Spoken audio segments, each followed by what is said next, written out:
ಎಲ್ಲರಿಗೂ ನಮಸ್ಕಾರ ವೀಕ್ಷಕರೇ, welcome back to my channel. ನಾನು ಅನುಶ್ರೀ. ನಾನು ಇವತ್ತಿನ ದಿನ ಉತ್ತರ ಕರ್ನಾಟಕದ ಸ್ಪೆಷಲ್ ಜೋಳದ ವಡಿ ಹೆಂಗೆ ಮಾಡೋದಂತ ತೋರಿಸ್ಕೊಡಾಕತ್ತೀನಿ. ಯಾರೆಲ್ಲ ನಮ್ಮ ಚಾನಲ್ನ ಸಬ್ಸ್ಕ್ರೈಬ್ ಮಾಡ್ಕೊಂಡಿಲ್ಲ ಪ್ಲೀಸ್ ದಯವಿಟ್ಟು ಸಬ್ಸ್ಕ್ರೈಬ್ ಮಾಡ್ಕೊಳ್ರಿ. ಹಂಗೆ ಬೆಲ್ ಬಟನ್ ಮೇಲೆ ಕ್ಲಿಕ್ ಮಾಡಿ ಒಂದು ಲೈಕ್ ಮಾಡಿರಿ. ಈ ವಿಡಿಯೋ ಸ್ವಲ್ಪ ಲೆಂತಿ ಆಗಿದ್ರು ಸ್ಕಿಪ್ ಮಾಡಿದೆ ನೋಡಿರಿ ಪ್ಲೀಸ್, ಅಂದರೆ ನಿಮಗೆ ಕರೆಕ್ಟಾಗಿ ಅಳತಿ ಇದೆಲ್ಲ ಗೊತ್ತಾಗತ್ತೆ. ಇವಾಗ ನಾನು ಮೊದಲೇದಾಗಿ ಏನು ಮಾಡಾಕತ್ತೀನಿ ಅಂತಂದ್ರೆ, ಒಂದು 4 ಚಮಚದಷ್ಟು ನಾನು ಉದ್ದಿನ ಬ್ಯಾಳಿ, ಹಾಗೆ ಒಂದು ಅರ್ಧ ಚಮಚಕ್ಕಿಂತ ಸ್ವಲ್ಪ ಕಡಿಮೆ ನಾನು ಮೆಂತ್ಯ ಕಾಳನ್ನ ತೊಗೊಂಡು ಈ ರೀತಿ ನಾನು ನೀರು ಒಳಗೆ ಹಾಕ್ಕೊಂಡು ಸ್ವಲ್ಪ ತೊಳ್ಕೊಂಡು ನೆನೆ ಇಟ್ಕೊಳ್ಬೇಕಾಗತ್ತೆ ರೀ.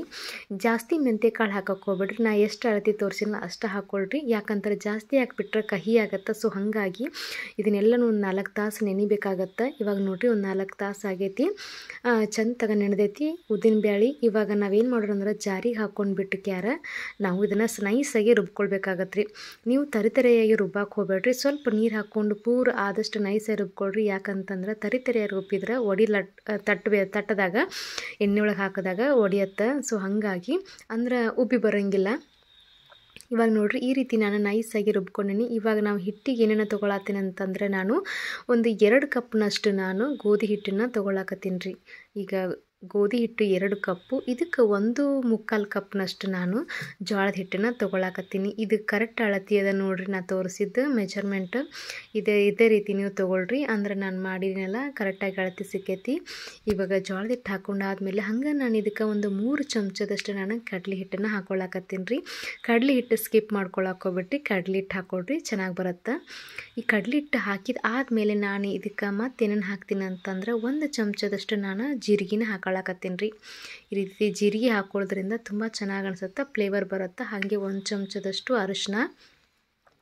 ಇದಾದಮೇಲೆ ನಾನು 1 ಚಮಚದಷ್ಟು ನಾನು ಧನಿಯಾ ಕಾಳನ್ನು ಸ್ವಲ್ಪ ಜಜ್ಜಿ ತರಿಯಾಗಿ ಇಟ್ಕೊಂಡಿದ್ದೆ, ಅದನ್ನು ಕೂಡ ಹಾಕ್ಕೊಂಡು ಈ ರೀತಿ ಮಿಕ್ಸ್ ಮಾಡ್ಕೊಳಕತ್ತೀನಿ.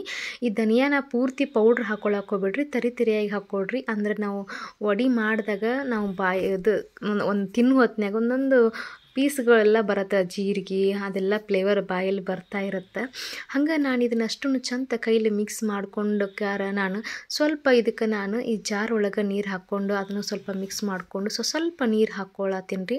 ನೀವು ಜಾಸ್ತಿ ಚಪಾತಿ ಹಿಟ್ಟು ಹೆಂಗೆ ನಾದ್ತೀರಿ ನೋಡು ಸಾಫ್ಟಾಗಿ, ಆ ರೀತಿ ನಾದ್ಕೊಳ್ಬೇಡ್ರಿ. ಯಾಕೆ ಸ್ವಲ್ಪ ಗಟ್ಟಿಯಾಗಿರ್ಬೇಕು. ಯಾಕಂತಂದ್ರೆ ಒಂದು 7ರಿಂದ 8 ತಾಸು ಇದು ನಾನು ನೆನೆಯಾಕ ಬಿಡ್ತೇವೆ ನೋಡ್ರಿ, ರಾತ್ರಿ ನೈಟನ್ನು ಕಲಸಿಟ್ಕೊಂಡು.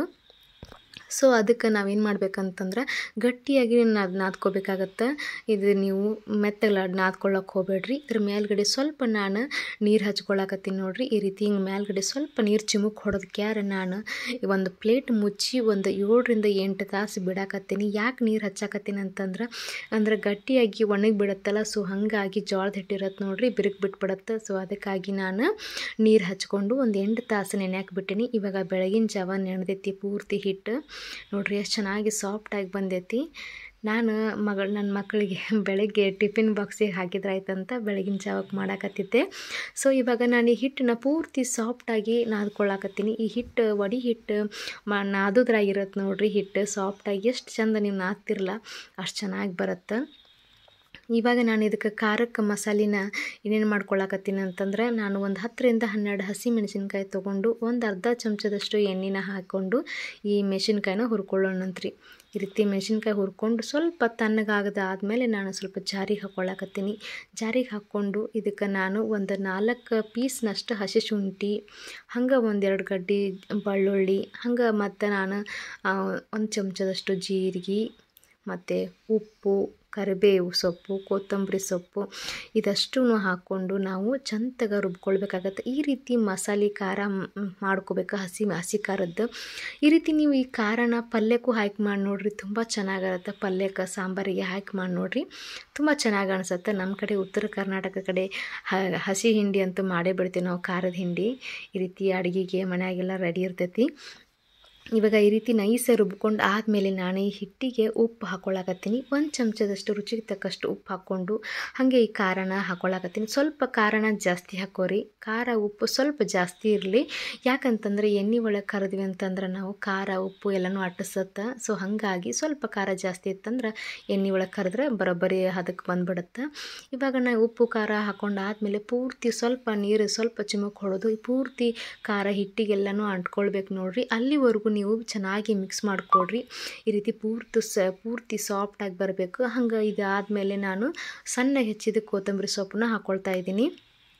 ಈ ರೀತಿ ಕೊತ್ತಂಬರಿ ಸೊಪ್ಪು ಹಾಕ್ಕೊಂಡ್ಬಿಟ್ಟು ಈ ರೀತಿ ಚೆನ್ನಾಗಿ ಕಿವುಚಿ ಒತ್ತಿ ಕ್ಯಾರ ಹಿಟ್ಟು ನಾದ್ಕೊಡ್ರಿ. ಎಷ್ಟು ಚೆನ್ನಾಗಿ ಹಿಟ್ಟು ನಾದ್ತಿರಲ್ಲ ಅಷ್ಟು ಚೆನ್ನಾಗಿ ಒಡಿ ಬರುತ್ತೆ. ಸೊ ನೋಡಿರಿ, ಇವಾಗ ಪೂರ್ತಿ ಸಾಫ್ಟ್ ಆಗೈತಿ. ಇವಾಗ ನಾನು ಈ ಕಡೆ ಎಣ್ಣೆ ಕಾಯಕ್ಕೆ ಇಟ್ಬಿಡ್ತೀನಂತ. ಗ್ಯಾಸ್ ಹಚ್ಕೊಂಡು ಕರಿಯಾಕೆ ಎಣ್ಣೆ ಕಾಯಕ್ಕೆ ಇಡೋಣಂತ್ರಿ. ಇವಾಗ ಈ ಕಡೆ ಒಂದು 2 ನಿಮಿಷ ಬಿಟ್ಟಿದ್ವಲ್ಲ ಹಿಟ್ಟು ಕಲಿಸ್ಕೊಂಡು, ಅದು ಕೂಡ ನೆನೆದೈತಿ. ಇವಾಗ ನಾವು ವಡೆ ತಟ್ಟಕ್ಕೆ ಅನುಕೂಲ ನೋಡಿರಿ. ಚೆನ್ನಾಗಿ ಹಿಟ್ಟು ಸಾಫ್ಟಾಗಿ ಬಂದೈತಿ, ವಡೆ ಚೆನ್ನಾಗಿ ಬರ್ತಾವೆ. ಇವಾಗ ನಾನು ಒಂದು ಬಟ್ಲ ತೊಗೊಂಡಿದ್ದೀನಿ ರೀ. ಅದಕ್ಕೆ ನಾನು ಒಂದು ವೈಟ್ ಬಟ್ಟೆ ಹಾಕ್ಕೊಂಡು, ಕಾಟನ್ ಬಟ್ಟೆ ಹಾಕ್ಕೊಂಡು ಅದ್ರ ಮೇಲೆ ತಟ್ಟಿ ತೋರ್ಸಾಕತ್ತೀನಿ. ಒಂದು 2 ರೀತಿ ಒಳಗೆ ನಿಮಗೆ ಮಾಡಿ ತೋರಿಸ್ತೀನಂತ. ಈ ರೀತಿನೂ ಹಾಕೋಬೋದು ನೀವು. ಈ ರೀತಿ ವೈಟ್ ಬಟ್ಟೆ ಹಾಕ್ಕೊಂಡು ಇದಕ್ಕೆ ನಾನು ನೋಡಿರಿ ಒಂದು ಉಳ್ಳಿ ತೊಗೊಂಡಿದ್ದೀನಿ. ನಾನು ಒಂದು ಪುರಿ ಮಾಡ್ತಿರಲ್ಲ ನೀವು, ಅಷ್ಟು ಆ ಸೈಜ್ ಒಳಗೆ ಉಳ್ಳಿ ತೊಗೊಂಡು ಈ ರೀತಿ ಸ್ವಲ್ಪ ನೀರು ಹಚ್ಕೊಂಡು ಈ ರೀತಿ ನೀವು ತಟ್ಕೊಳ್ಬೇಕಾಗತ್ತೆ ನೋಡಿರಿ. ರೌಂಡ್ ಶೇಪ್ ಒಳಗೆ ನಾನು ತಟ್ಕೊಳಕತ್ತೀನಿ. ಪುರಿ ಥರನ ಈ ವಡಿನ ತಟ್ಕೊಂಡು ಮಾಡಬೇಕಾಗತ್ತೆ ನೋಡಿರಿ. ಬಟ್ಟೆ ಮೇಲೆ ಹಾಕಿದರೂ ಕೂಡ ತುಂಬ ಚೆನ್ನಾಗಿ ಅಂಟ್ಕೊಳ್ಳಂಗಿಲ್ಲ, ತುಂಬ ಚೆನ್ನಾಗಿ ಎದ್ದು ಬರುತ್ತೆ. ಇವಾಗ ಎಣ್ಣೆ ಕಾದೈತಿ, ಎಣ್ಣೆ ಒಳಗೆ ಹಾಕ್ತೀನಿ. ನೀವು ನೋಡಾಕತ್ತೀರಿ ಪುರಿ ಎಷ್ಟು ಚೆನ್ನಾಗಿ ಉಬ್ಬಿ ಬರುತ್ತೆ ಅಂತಂದ್ರೆ ನಾನೇನು ಎಣ್ಣೆ ಚಿಮುಕೇನು ಹೊಡೆದೇ ಇಲ್ಲ ಅದ್ರ ಮೇಲೆ, ಅಷ್ಟು ತಾನೇ ಅದು ನೀಟಾಗಿ ಎದ್ದು ಬರತ್ತಿ. ಮತ್ತು ಇನ್ನೊಂದು, ನೀವು ಇದರಲ್ಲಿ ನಾವು ಸೋಡಾ ಕೂಡ ಹಾಕಿಲ್ಲ ಅಂದರೂ ಚೆನ್ನಾಗಿ ಎದ್ದು ಬರತ್ತವು ನೋಡಿರಿ. ಈ ರೀತಿ ಸ್ವಲ್ಪ 2 ಸೈಡಿಂದ ಚಂದ ಬೇಯಿಸ್ಕೊರಿ. ಈ ರೀತಿ ನೀವು ಎಣ್ಣೆನ ಹಿಂಗೆ ಮೇಲ್ಗಡೆ ಸ್ವಲ್ಪ ಚಿಮುಕ್ ಹೊಡೆದ್ರಿ ಅಂತಂದ್ರೆ ತುಂಬ ಚೆನ್ನಾಗಿ ಉಬ್ಬಿ ಬರ್ತಾವೆ. ಪುರಿ ಮಾಡುವಾಗ ನೀವು ಯಾವುದೇ ಪುರಿ ಮಾಡ್ತಾಯಿರಿ, ಹಿಂಗೆ ಎಣ್ಣೆ ಒಳಗೆ ಹಾಕಿದ ತಕ್ಷಣ ಹಿಂಗೆ ಸೌಟಿಂದ ಸ್ವಲ್ಪ ಎಣ್ಣೆನ ಹಿಂಗೆ ಮೇಲ್ಗಡೆ ಹಾಕ್ತಾ ಇರಬೇಕು, ಚಿಮ್ತಾ ಇರಬೇಕು. ಚಿಮ್ತಾ ಇರೋದ ಜೋರ ಚಿಮ್ಮಾಕೋಬೇಡ್ರಿ. ಮತ್ತು ಹಂಗೆ ಸ್ವಲ್ಪ ಅದ್ರ ಮೇಲೆ ಎತ್ತೆತ್ತೆ ಹಾಕ್ತಾ ಇರಬೇಕು. ಹಾಕಿದ್ರೆ ಪುರಿ ಮತ್ತು ಚೆನ್ನಾಗಿ ಉಬ್ಬಿ ಬರ್ತಾವೆ. ಹಂಗೆ ಇದಕ್ಕೆ ನಾನು ಸ್ವಲ್ಪ ಬಿಳಿ ಎಳ್ಳನ್ನು ಹಚ್ಚಿ ಮಾಡಾಕತ್ತೀನಿ. ಸ್ವಲ್ಪ ಒಂದು 2 ಬಟ್ಟೆಯಿಂದ ಸ್ವಲ್ಪ ಬೆರಳಿಂದ ಹಂಗೆ ತೊಗೊಂಡು ಈ ರೀತಿ ನಾನು ಅದನ್ನು ಹಚ್ಚಿ ಎಣ್ಣೆ ಒಳಗೆ ಕರ್ಕೊಳ್ಳಾಕತ್ತೀನಿ. ಈ ರೀತಿ ಎಳ್ಳು ಹಚ್ಚಿ ಮಾಡೋದ್ರಿಂದ ಅದು ತುಂಬ ಚೆನ್ನಾಗಿ ಬರುತ್ತೆ, ಟೇಸ್ಟು ಚೆನ್ನಾಗಿರುತ್ತೆ. ಹಂಗೆ ನೋಡೋಕ್ಕೂ ಭಾಳ ಚಂದ ಅನಿಸುತ್ತೆ, ಮಕ್ಕಳಿಗೆ ಇಷ್ಟ ಆಗ್ತಾವೆ. ಸೊ ನೋಡಿದ್ರಲ್ಲ ಈ ರೀತಿ.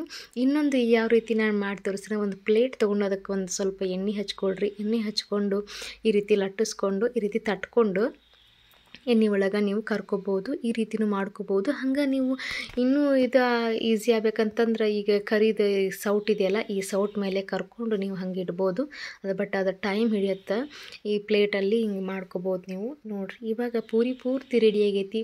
ಇದನ್ನು ನೀವು ಮೊಸರು ಮತ್ತು ಶೇಂಗಾ ಚಟ್ನಿ ಜೊತೆ ತಿನ್ಬೋದು. ಇಲ್ಲ ಅಂತಂದ್ರೆ ಕೊಬ್ಬರಿ ಚಟ್ನಿ ಜೊತೆ ತಿನ್ಬೋದು. ತುಂಬ ಚೆನ್ನಾಗಿ ಅನಿಸುತ್ತೆ. ಊಟಕ್ಕೆ ಸೈಡ್ ಡಿಶ್ ಆಗಿಯೂ ಇಟ್ಕೋಬೋದು. ತುಂಬ ಚೆನ್ನಾಗಿ ಅನಿಸುತ್ತೆ ಅದು ಕೂಡ ನೋಡಿರಿ. ತುಂಬ ಸಾಫ್ಟಾಗಿ ಫಫಿಯಾಗಿ ಬಂದಾವು ನೋಡಿದ್ರಲ್ಲ. ಈ ರೀತಿ ಹಿಂಗೆ ಪ್ರೆಸ್ ಮಾಡಿದರೆ ಮತ್ತು ಒಳಗಡೆ ಏರ್ ತುಂಬ್ಕೊಳ್ಳುತ್ತೆ. ತುಂಬ ಚೆನ್ನಾಗಿ ಅನಿಸುತ್ತೆ. ಹಾಗೆ ಕಟ್ ಮಾಡಿದರೂ ಕೂಡ ಲೇಯರಾಗಿ ಪದರಾಗಿ ಇರ್ತೈತೆ ನೋಡಿರಿ. ಎಷ್ಟು ಚೆನ್ನಾಗಿ ಬಂದೈತೆ ಅಂತಂದ್ರೆ ಭಾಳ ಚೆನ್ನಾಗಿ ಬಂದೈತಿ. ಮತ್ತ್ಯಾಕೆ ತಡ ಮಾಡ್ತೀರಿ, ನೀವು ಈ ರೀತಿ ಪುರಿನ ಮನ್ಯಾಗ ಮಾಡಿ ನೋಡಿರಿ. ಎಲ್ಲರೂ ಇಷ್ಟಪಟ್ಟು ತಿಂತಾರೆ. ಹೆಂಗೆ ಅನಿಸ್ತಂತ ನಮಗೂ ಸ್ವಲ್ಪ ಹೇಳ್ರಿ. ನಮ್ಮ ಚಾನಲ್ನ ನೀವು ಸಬ್ಸ್ಕ್ರೈಬ್ ಮಾಡ್ಕೊಳ್ಳೋದು ಮರೆಯಾಕೋಬಿಡ್ರಿ. ನಮ್ಮ ಮತ್ತೆ ಮುಂದಿನ ವಿಡಿಯೋ ಸಿಗ್ತೇನಂತ. ನಮಸ್ಕಾರ ರೀ.